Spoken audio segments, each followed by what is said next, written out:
CM Chandrababu మంత్రి లోకేష్ కు లేఖ రాసిన ముద్రగడ పద్మనాభానికి కౌంటర్ లెటర్ రాశారు టీడీపీ నేత మాజీ ఎమ్మెల్సీ బుద్దా వెంకన్న.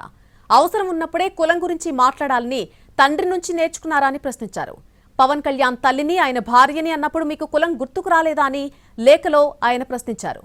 నారాయణపై తప్పుడు కేసులు పెట్టి హైదరాబాద్ నుంచి చిత్తూరుకు తీసుకెళ్లినప్పుడు ఆయన కాపు సామాజిక వర్గానికి చెందిన వారిని తెలీదా అంటూ ప్రశ్నించారు.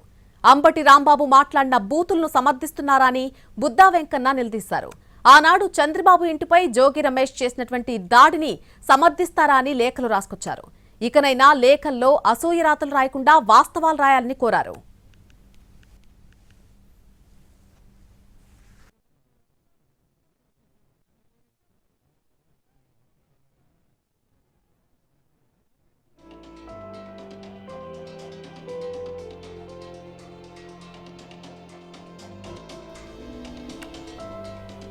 సీఎం చంద్రబాబు మంత్రి లోకేష్ లకు లేఖ రాసిన ముద్రగడ పద్మనాభానికి కౌంటర్ లెటర్ రాశారు టీడీపీ నేత మాజీ ఎమ్మెల్సీ బుద్దా వెంకన్న.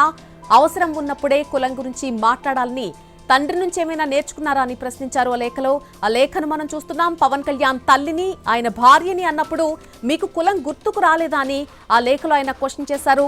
నారాయణపై తప్పుడు కేసులు పెట్టి హైదరాబాద్ నుంచి చిత్తూరుకు తీసుకెళ్లినప్పుడు ఆయన కాపు సామాజిక వర్గానికి చెందిన వారిని తెలీదా అంటూ ప్రశ్నించారు. అంబటి రాంబాబు మాట్లాడిన బూతులను సమర్థిస్తున్నారా అని బుద్దా వెంకన్న నిలదీశారు. ఆనాడు చంద్రబాబు ఇంటిపై జోగి రమేష్ చేసిన దాడిని సమర్థిస్తారా అని లేఖలో రాసుకొచ్చారు. ఇకనైనా లేఖల్లో అసూయ రాతలు రాయకుండా కేవలం వాస్తవాలు రాయాలని కోరారు.